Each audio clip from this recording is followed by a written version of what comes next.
Right, I just started this up now.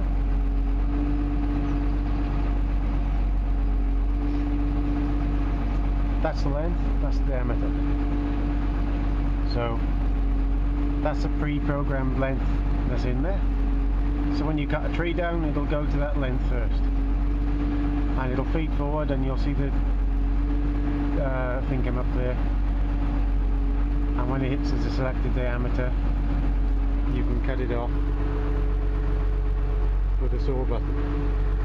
And you can set this up like a newer machines in various ways. Because once you learn this, you can jump on all the timberjacks after, because they're all the same after this. Every year there's little basic changes. You've got the saw buttons there, sorry, forward and reverse and saw buttons there, but this one's got an extra on it. Instead of the saw and forward and reverse, this one opens the front knives and back knives up so you can grab trees from a skyline. And pulse the knives, pulsing of the rollers. That one there is the tilt the head up, that's the tilt the head down. That's to, when you move it backwards and forwards, to tilt the crane base, and that's to steer left and right. Windscreen wiper. These 4 buttons here are for species. So when you cut a tree down, you press one of them. One is raised there, usually Sitka spruce, and that goes into a selection, and it'll stay in that selection then if you want it to be there, and it'll just feed the set length through what you need. On this side, feed forward, reverse, saw.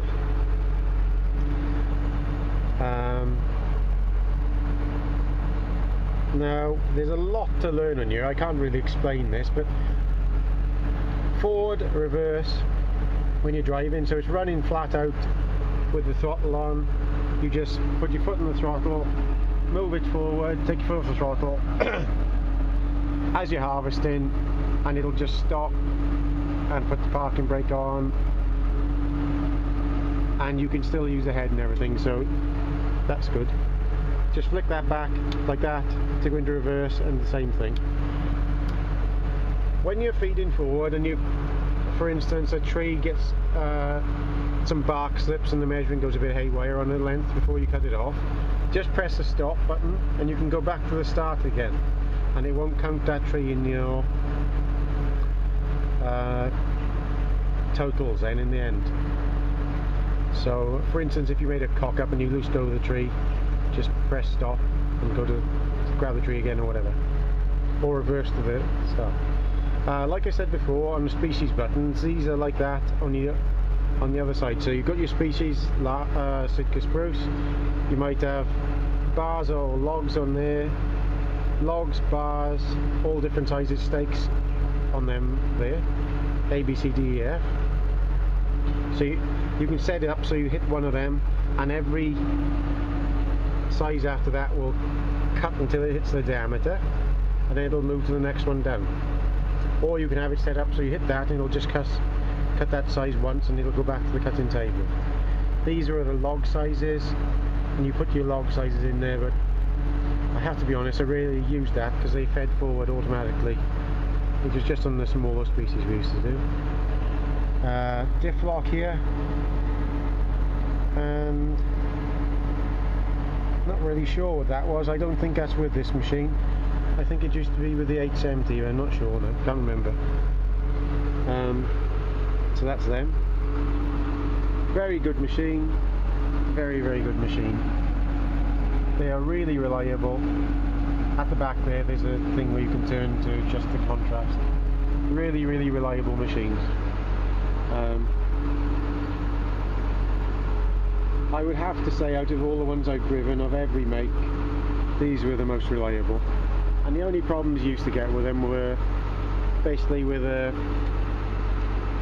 cable goes over the boom to the harvester head, and it would mainly go from where it hangs from the harvester head down to the crane, and that was the only thing. Maybe every 12 months you'd have to change that section there, which wasn't a very hard job, but like I said, very underrated machines these are. They could still go out in the wood now and you could cut 150, 200 ton with them when they're set up right. They're very, very quick. This 762 head was a proven head, a little bit slower than the 746. I had a 746 on one of the 1270s we had, and it was extremely fast. I have to say, it makes some of these newer machines now look a bit daft, but that was serious fast. It would feed it through so quick you could hardly see the timber. And you can also, when you get used to these things, set it up so you just, your species is set here, like I said before. So say it's Sitka spruce, grab a tree, cut it off, go over here, just press that feed forward button and it would feed forward to the size and cut it and do it all, and you don't have to touch nothing else. And you can set the delay of the cuts then, so if you had logs you could cut a log off and you could put a couple of milliseconds delay and you can move the crane to the next spot and so on. And you can also set it for different sizes, so if you added logs you could do it like normal, so feed forward, cut with a saw, and then when it got to a certain diameter of smaller species, say to stakes or whatever, you could set it so when you got to the stake pile you feed forward with the stakes and they cut them automatically, which is a very good system. Trying to think what was to help somebody on these things now.